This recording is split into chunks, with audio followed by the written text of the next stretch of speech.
What's going on, and welcome back to another money-saving gear hack and tips and tricks of the trade. And in this video, we're going to be going over how you can actually use O-rings for MOLLE to help cable management and retaining the cables for your push-to-talks, your radio antennas, and all of that stuff.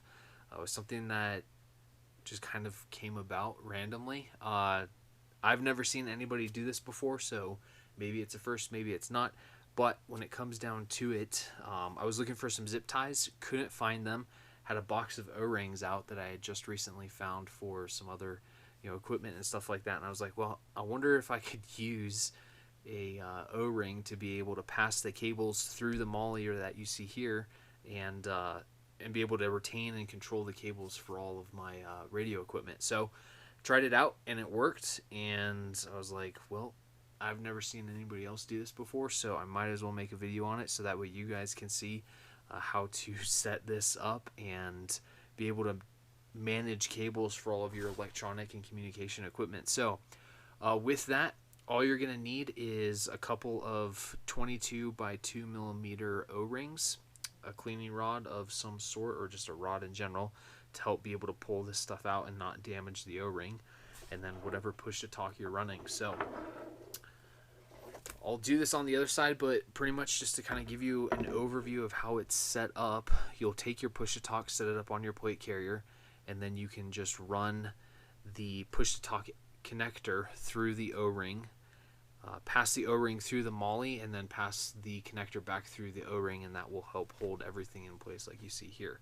So definitely something that I'm going to continue to mess around with and play around with and see how it works. And hopefully it works for you guys as well. So what that looks like when you actually put it all together.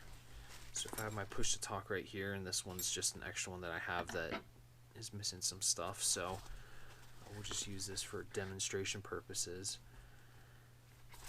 And for me on this plate carrier, one thing that I always look for plate carriers when I'm purchasing them is the ability to run my push to talks in some sort of elastic retention system on the side, so that way I can retain the push to talks and always have that button facing forward away from my body, so that way I don't accidentally key the mic. But for this Tier Pico, it's got these elastic ones, so I'll just pass it through that.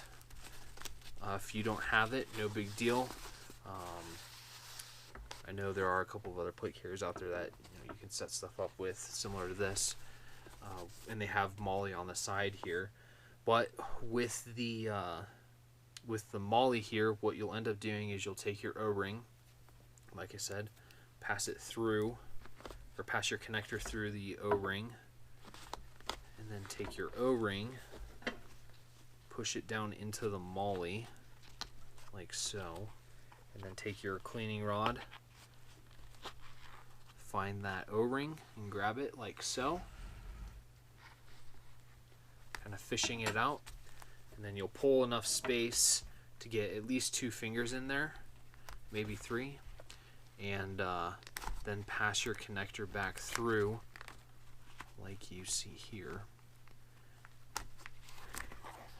And then that way it creates that little kind of locking loop to be able to lock that cable right into place, so that way it stays close to your kit, doesn't get away from you, especially if you have MOLLE loops like this where you can't pass these connectors through them because they're just too tight.